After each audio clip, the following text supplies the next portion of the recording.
Hejeje kwemezwa mu ikoraniro kaminuza ridasanzwe ry'umugambwe CNDD-FDD ni ikoraniro ririko rirabera hariya Igitega ku mugwa mukuru wa politike. Ni nyuma yaho hari amazina atatu yari yashizwe ku rutonde ariko rimwe rikaba rejeje kwemezwa n'umugambwe uri ku butegetsi CNDD-FDD nkuze surukira uwo mugambwe muri ayo matora y'umukuru w'igihugu mu mwaka uza w'ibihumbi 2027. Niteka n'umunezero ntangere vyo gusubira kubana namwe banywanyi bacu mubana natwe mu makuru n'ibiganiro vya misi yose dushikiriza kuri nombonesha kuri yacu kandi yanyu Muhuza TV. Numwanya tugiye ko bageza amakuru biriko biravugwa bigezwe ko muri kano kanya nga mu gihugu cy'u Burundi, akaba ari amakuru tuza kugaruka kuri byinshi bitandukanye cyane ku biriko biravugwa mu gisata ca politike agateka kazi na muntu ndetse n'imigenderanire n'ayandi makungu. Umwanya uheze twabagajije ko inkuru cyane yagarukaga ku biriko biravugwa biriko birabera hariya Igitega ku mugwa mukuru wa politike, aho umugambwe CNDD-FDD wari kwemeza uzoserukira mu matora y'umukuru w'igihugu mu mwaka uza w'ibihumbi 2027.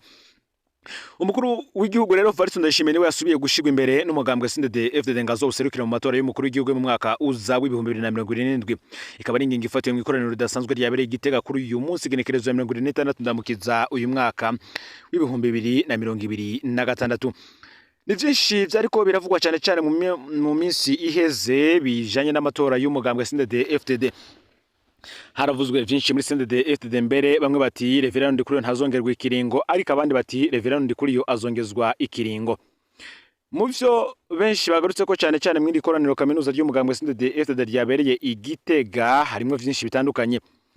Mu makuru twaronse mu mwanya uheze nuko CNDD-FDD iri koraniro ridasanzwe kaminuza ryari yitezwe ko byinshi bidasanzwe. Umugambwe uri ku butegetsi wazindukanye ikoraniro kaminuza ridasanzwe kuri uyu munsi genekerezo ya 26 ndamukiza uyu mwaka w'ibihumbi 2026. Abatumiwe muri iryo koraniro ku mugwa mukuru wa politiki Gitega bari batanguye gushika ku seminari nkuru yitiriwe Paulo wa kabiri ahariko arabera ico gikorwa imbere y'isa 12 z'agatondo.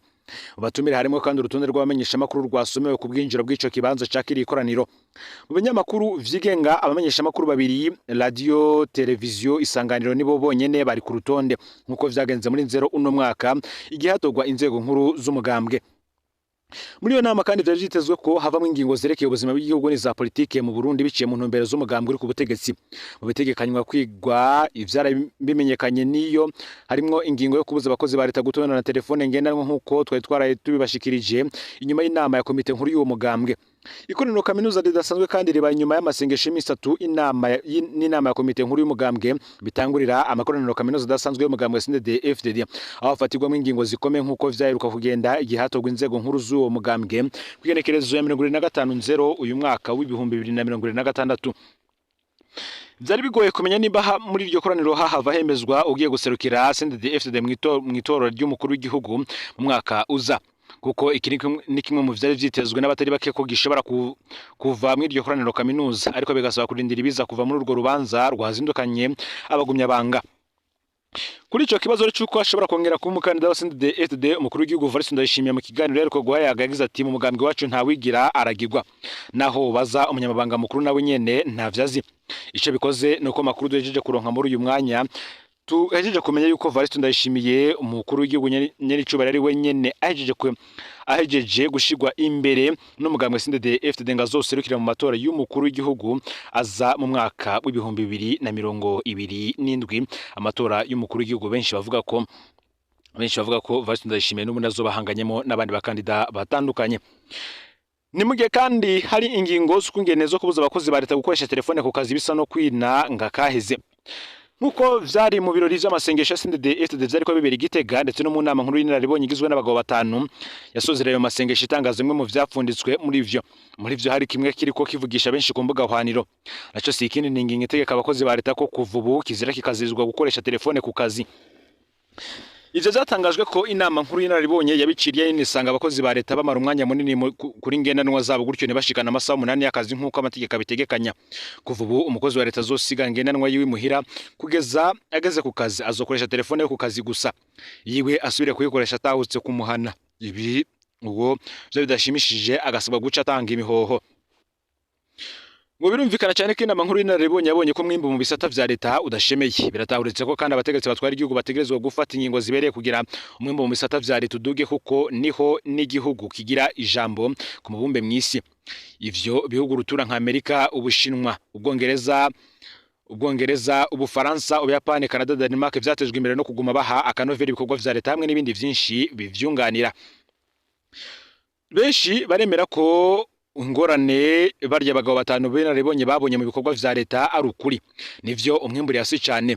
Ico benshi badahuriza ko nabo bagabo batanu ni gituma umwimbu w'ibikorwa vya leta uba muke cyane. Naho abo batanu bavuga ko telefone ngendanwa ari zo soko ry'umwimbu muke mu bikorwa vya leta, benshi babona ahubwo ko telefone atasano na rito zifitane n'urugero ruteye isoni ry'umwimbu. Benshi bakabona ko ahubwo umugambwe CNDD-FDD wereka kubeshera ngendanwa, ahubwo leta igatororokanya ivyumviro by'abaserukira abakozi mu bisata bitandukanye. No kuvuga ko buri mushikiranganje yo kwegeranya ivyumviro by'abarongoye ibisata bitandukanye, maze leta y'u Burundi kabihereza umugwi w'abahinga bigenga, bakazohereza leta igicapo cerekana ukungene buri ngorane yo mu gisata kanaka c'ubushikiranganje bunaka yoterwa umuti mu naka hagamijwe kuduza umwimbu. Nico gicapo leta yoca yisunga igaheza rero igashira mu ngira ibisabwa byose kugira ngo ibikorwa biranguke neza cyane. Imbere yuko abahinga badukorera ivyo bicapo hari ibintu bitari bike ngo twoba turamenyesha abo batama vyerekana ko ingingo yabo yo kubuza abakozi ba leta gukoresha ingendana zabo batamusaruro ishobora gutanga naho yoshigwa mu ngiro ku bice 100% nk'uko abahinga mu vya politike ndetse n'ubutunzi babivuga. Ngo namwe irabire gusiga telefone muhira n'ibice byongereza ubumenyi abigisha banganya ubwenge nabo bigisha. Gusiga telefone muhira ntibice bigwiza ibikoresho mfasha nyigisha bimwe bitabu laboratoire n'ibindi mu mashuri mato ayisumbuye na kaminuza. Gusiga telefone muhira ntibice bikomeza karangamutima kubigisha b'igitsina gabo basambanya bo bareze canke bakagurisha ubumenyi ku mafaranga. Gusiga telefone muhira ntibice bigabanya uburuhe bw'umwigisha, umuganga, umupolisi, umusirikare ndetse n'abandi ashika ku kazi afise kubera yabuze uko yiyunguruza biturutse ku bukene bw'ibitoro. Gusiga telefone muhira ntibice bituma abakozi ba leta bashika ku kazi badashonje. Gusiga telefone muhira ntibice bituma mu bakozi bo mwibanki nkuru y'igihugu baronka amahera y'agaciro bahereza baja kwivuza hanze kwiga za kaminuza hanze, kurangura ibidandazwa mu bihugu vyo hanze n'ibindi bitandukanye. Gusiga telefone muhira ntibice bituma ubumenyi bwiyongera ku muganga afise uburi kurushi. Gusiga telefone muhira ntibice bituma umupolisi ahagarika ingeso yo kurya ibiturire. Gusiga telefone muhira ntibice bituma abacamanza bahagarika guca imanza za ngonde. Gusiga telefone muhira ntibice bituma umuyobozi wa BBN ahagarika gutanga impusha za magendo mu gihe atewe ubwoba n'ibihangange. Gusiga telefone muhira ntibice bituma umuvuduko wa internet wiyongera mu mashini nyabwonko z'abakozi ba leta bakoresha internet ku kazi kabo. Nako kandi gusiga telefone muhira ngo bidaca bituma abakozi ba leta baronka uko biyunguruza bagashika ku kazi ku mwanya. Ni byinshi ngo n'urutonde rurerure. Ngiyo tuvuze rero ko umugabo asigaranye ubwenge cyane benshi batahura ivyo avuga ari Gervase Nderakobuca, benshi ngo ntibara bariko barahuguza ngo bariko bavuga ivyo bazi. Ngo none mwovuga gute ko abakozi ba leta basize telefone muhira ariyo nyishu inaribonye zabonye ko yotuma ubumenyi ibikoresho gitora amafaranga y'agaciro kubahiriza amategeko vyiyongera ubwenge ngo sikirenga.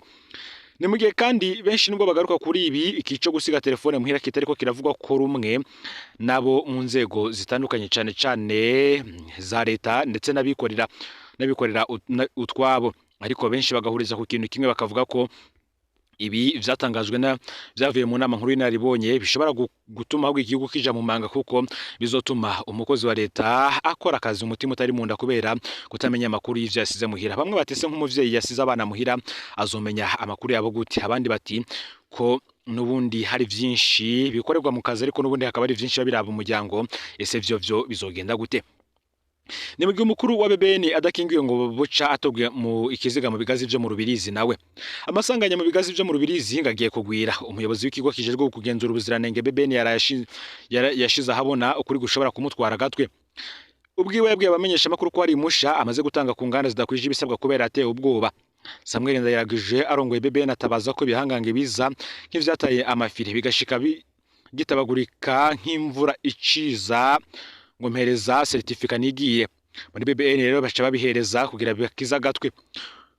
Benshi baremeza ko atari icoroshe gukorana n'ibihangange vyo mu butegetsi. Buri kintu cyose batwaza umukazo utabije na gato bakubwira ko bakumena umutwe n'ibindi bipfuye nabi.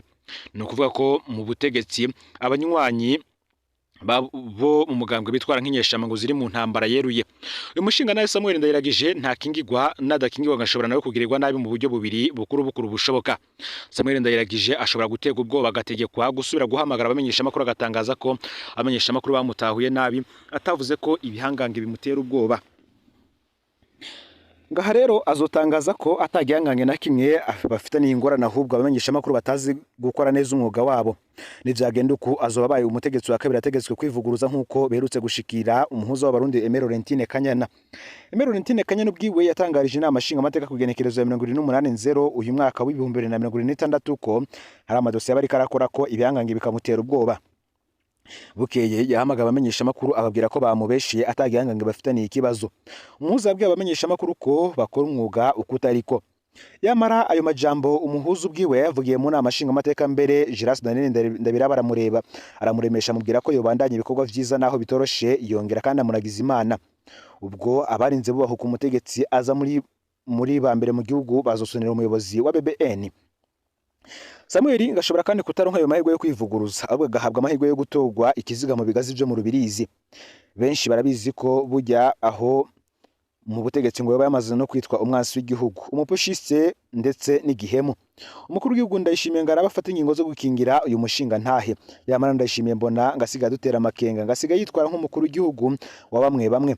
Umushikiranganje Artemone Katihabwa ariko akorera neza abene igihugu yaciye amubogoza. Abarundi baciye batahura ko bwa bundi amabakorwa n'ubutungane bw'u Burundi ngo abategetsi bo hejuru baba bafisemwo uruhare, bigasigura ko Nyamba Samuel Ndayirageje azi ko mu bihangange vyamuteye ubwoba harimwo abakomeye cyane ngo nanyage hakiri kare. Ngo Abarundi bararambiwe no gutora ibiziga vy'abategetsi mu mirima y'ibigazi. Ngo Burundi buteye imbere mu mwaka wa 2040 twamba turiko turababwira ko ari binyoma mu kwitwa abansi b'ibihugu.